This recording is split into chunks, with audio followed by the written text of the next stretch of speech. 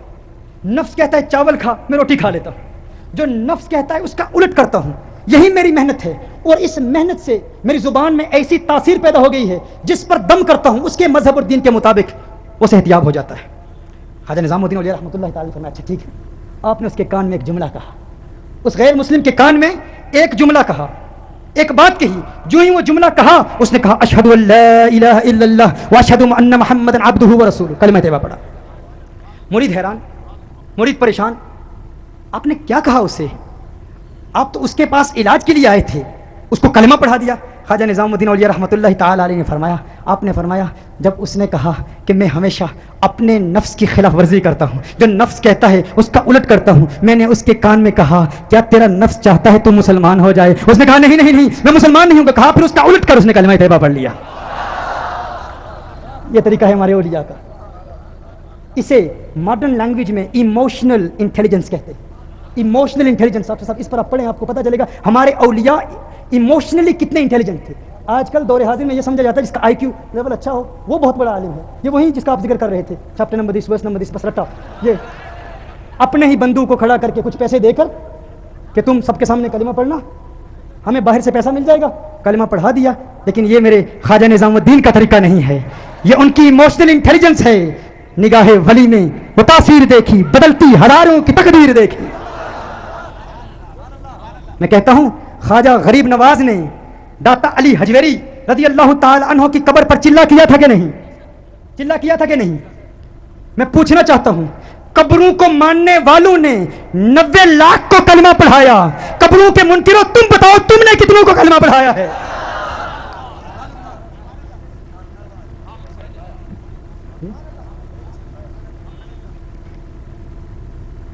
یہ انداز ہے اولیاء کا۔ اللہ کے ولی کے پاس وہ جاتا ہے، حضور کا دیدار کرنا چاہتا ہوں، کھانا کھلاتے ہیں، نمک بہت زیادہ، پانی بھی نہیں دیا، پھر فرمایا گھر جا، گھر جا، جب تو سو جائے تو سونے سے پہلے پانی بھی نہیں پینا، سونے سے پہلے پانی بھی نہیں پینا۔ اب مرشد کا ادب ہے، نمک بھی کھلا دیا، پانی بھی نہیں دیا، اور فرمایا کہ سونے سے پہلے پانی بھی نہیں پینا، میں تو دیدار مصطفیٰ کا نسخہ لینے کے لیے گیا تھا۔ یہ میرے مرشد نے کیا عطا فرمایا؟ مرشد کے ادب میں سو گیا۔ صبح فجر کی نماز میں مرشد کی بارگاہ میں حاضر ہوتا ہے، حضرت آپ نے فرمایا تھا آقا کا دیدار ہوگا، وہ ورد دیجئے، وہ نسخہ دیجئے۔ وہ نسخہ کیا ہے؟ مرشد نے فرمایا رات گھر جا کر پانی پیا تھا؟ نہیں پیا۔ فوراً سو گیا تھا؟ فوراً سو گیا تھا۔ خواب میں کیا دیکھا؟ کہا پانی دیکھا، دریا دیکھے، سمندر دیکھے، کنویں دیکھے، جدھر آنکھ اٹھائی پانی ہی پانی نظر آیا، پانی ہی پانی نظر آیا۔ کہا تو کہتا تھا تجھے دیدار مصطفیٰ کی سچی پیاس ہے، اگر تیرے اندر سچی پیاس ہوتی، اگر پانی تیری پیاس بجھانے کے لیے خواب میں آ سکتا ہے تو عشق مصطفیٰ اور دیدار مصطفیٰ کی سچی پیاس پیدا کر، مدینے والا خواب میں آ جائے گا۔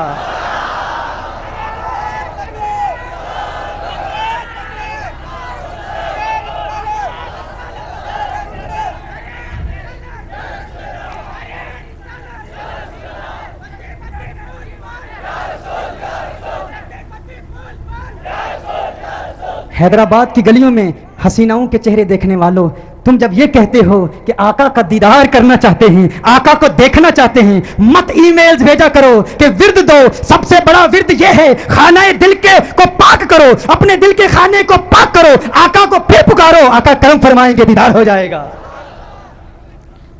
اس دنیا میں خواب میں بھی دیدار ہوگا، اور پھر جب دنیا سے جا رہے ہوگے پھر بھی دیدار ہوگا۔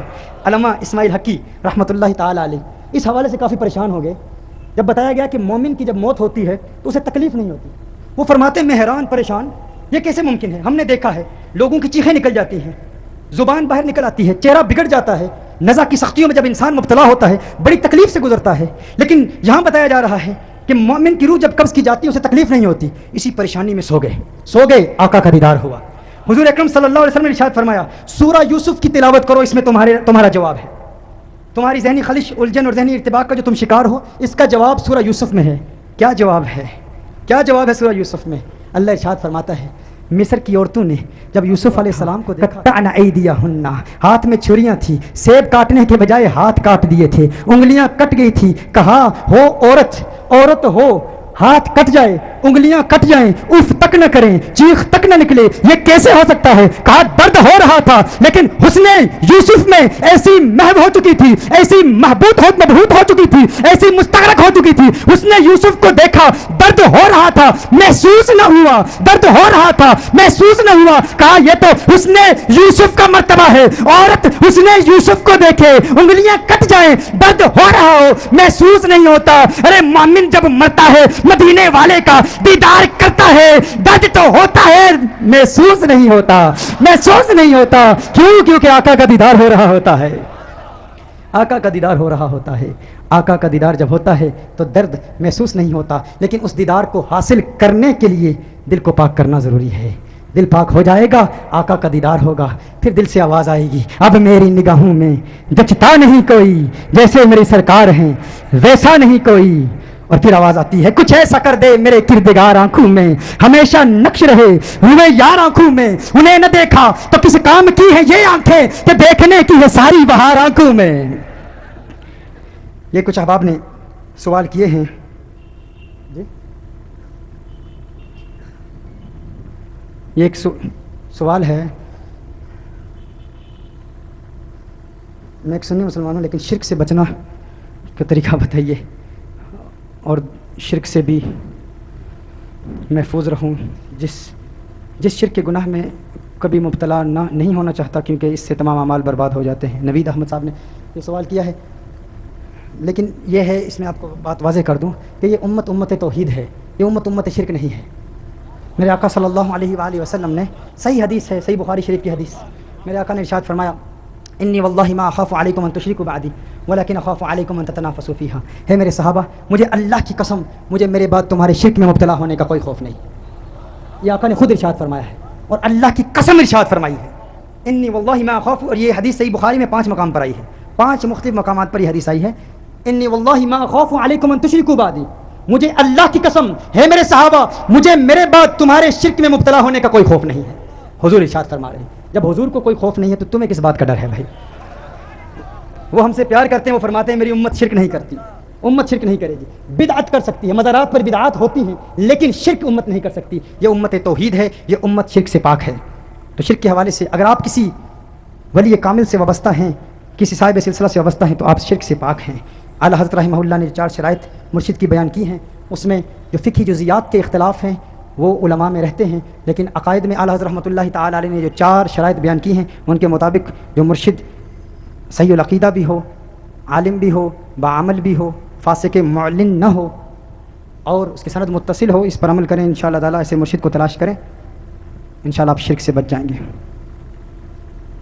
حضور اکرم صلی اللہ علیہ وسلم کے لیے لفظ کے لیے حضرت استعمال کیا جاتا ہے، جبکہ امام احمد رضا کے لیے اعلیٰ حضرت، کیا یہ گستاخی نہیں ہے؟ یہ مسئلہ سمجھنے کے لیے یہ سوال نہیں ہے، یہ شرارت ہے۔ دیکھیے میں اس کی وضاحت کیے دیتا ہوں۔ حضور اکرم صلی اللہ کہا گیا حضور اکرم صلی اللہ علیہ وسلم کے لیے لفظ حضرت یعنی حضرت محمد صلی اللہ علیہ وسلم، اور امام احمد رضا کے لیے اعلیٰ حضرت، تو گویا امام احمد رضا اعلیٰ کیسے ہو گئے؟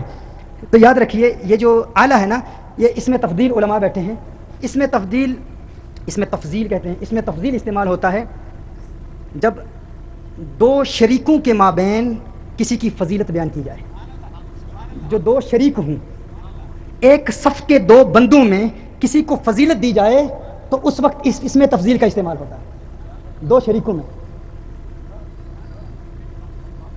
اس میں تفضیل اسے کہتے ہیں، یعنی اعلیٰ۔ اس کو یوں سمجھاؤں کہ کوئی میٹرک کا اسٹوڈنٹ ہو اور اسے میں کہوں کہ تو بہت اعلیٰ انسان ہے، اور کہوں کہ پرائم منسٹر صاحب اچھے انسان ہیں، پرائم منسٹر اچھے ہیں، پرائم منسٹر اچھا ہے، میٹرک کا اسٹوڈنٹ اعلیٰ ہے، تو آپ کہیں کہ تو نے پرائم منسٹر کی توہین کر دی، میٹرک کے اسٹوڈنٹ کو اعلیٰ کہا، وہ پرائم منسٹر سے بھی اعلیٰ ہو گیا، ہم کہیں گے عقل کے اندھے، تفضیل 2 شریکوں میں ہوتی ہے، میٹرک کا اسٹوڈنٹ اپنی صف کے لوگوں میں اعلیٰ ہے، اور جو پرائم منسٹر کے لیے استعمال کیا اس کو اچھا بھی کہا تو وہ اس میٹرک کے اسٹوڈنٹ سے بہت اعلیٰ ہے۔ اعلیٰ حضرت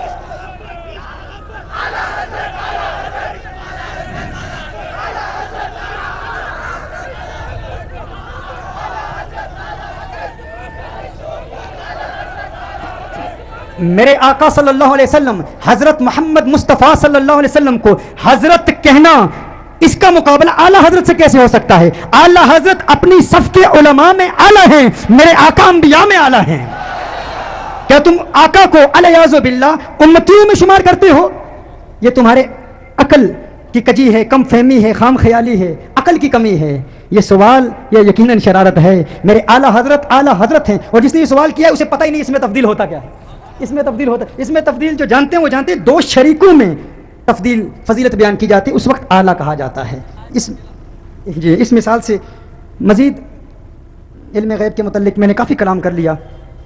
علم غیب کی نفی پر دوسرے قرآن کی آیت پیش کرتے ہیں، آپ بھی قرآن کی آیت پیش کرتے ہیں، تو یاد رکھیے جو وہ پیش کرتے ہیں، جو نتیجہ وہ اخذ کرتے ہیں، وہ نتیجہ یقیناً اس سے جو نتیجہ نکلتا ہے وہ نتیجہ غلط ہے، اس نتیجے سے قرآن میں تعارض ثابت ہوتا ہے، قرآن میں کنٹرڈکشن، اس میں کوئی شک نہیں۔ قرآن میں ہے قُل لَا أَقُولُ لَكُمْ عِندِي خَزَائِنُ اللَّهِ وَلَا أَعْلَمُ الْغَيْبَ وَلَا أَقُولُ لَكُمْ إِنِّي مَلَكٌ، یہ قرآن میں ہے۔ اس کے علاوہ اور بھی آیات ہیں کہ اللہ ہی علم غیب جانتا ہے، اللہ ہی علم غیب جانتا ہے۔ حال ہی میں میری اس موضوع پر بڑی تفصیلی تقریر ہے، لیکن قرآن میں ہے وَمَا كَانَ اللَّهُ لِيُطْلِعَكُمْ عَلَى الْغَيْبِ وَلَكِنَّ اللَّهَ يَجْتَبِي مِن رُّسُلِهِ مَن يَشَاءُ، انبیاء بھی علم غیب جانتے ہیں۔ سورہ جن میں فرمایا عالم الغیب فلا یظہر علی غیبہ احدا الا من ارتضی من رسول، انبیاء بھی علم غیب جانتے ہیں۔ وما هو علی الغیب بدنین، حضور اکرم صلی اللہ علیہ وسلم علم غیب جانتے ہیں. وعلمک ما لم تکن تعلم وکان فضل اللہ علیک عظیما. حضور اکرم صلی اللہ علیہ وسلم کو اللہ نے علم غیب عطا فرمایا. تو وہ بھی قرآن کی آیتیں پیش کرتے ہیں, ہم بھی قرآن کی آیت پیش کرتے ہیں, اس میں کوئی شک نہیں ہے. لیکن جو نتیجہ ہم اخذ کرتے ہیں اس میں کنٹرڈکشن نہیں ہے, اس میں تعارض نہیں ہے. اللہ ارشاد فرماتا ہے, کل بھی کلام ہو رہا تھا نا, لو کان من عند غیر اللہ لوجدوا فی اختلافا کثیرا. اگر قرآن اللہ کے غیر کی جانب سے ہوتا تو تم قرآن میں تعارض پاتے, کنٹرڈکشن پاتے, قرآن میں تعارض ہوتا. تو چونکہ قرآن میں تعارض نہیں ہے, یہی اس بات کی دلیل ہے کہ قرآن اللہ کا کلام ہے, تعارض نہیں ہے. اب اگر کوئی کہے کہ اللہ ارشاد فرماتا ہے اللہ ہی علم غیب جانتا ہے, انبیاء علم غیب نہیں جانتے, تو وہ قرآن کریم کی چند آیات پر تو عمل کر رہا ہے, باقی آیات کا انکار کر رہے ہیں. ان میں تعارض نہیں ہے, کنٹرڈکشن نہیں ہے. ہم دونوں قسم کی آیات پر عمل کرتے ہیں. جہاں فرمایا اللہ ہی جانتا ہے ان آیات کو بھی مانتے ہیں, جہاں فرمایا انبیاء بھی جانتے ہیں ان آیات کو بھی مانتے ہیں. ہمارے کلام میں جو عقیدہ اعلیٰ حضرت نے پیش فرمایا اس میں کنٹرڈکشن نہیں ہے, اس میں تعارض نہیں ہے. یقیناً جب تعارض ہو تو تعارض جھوٹ پر دلالت کرتا ہے.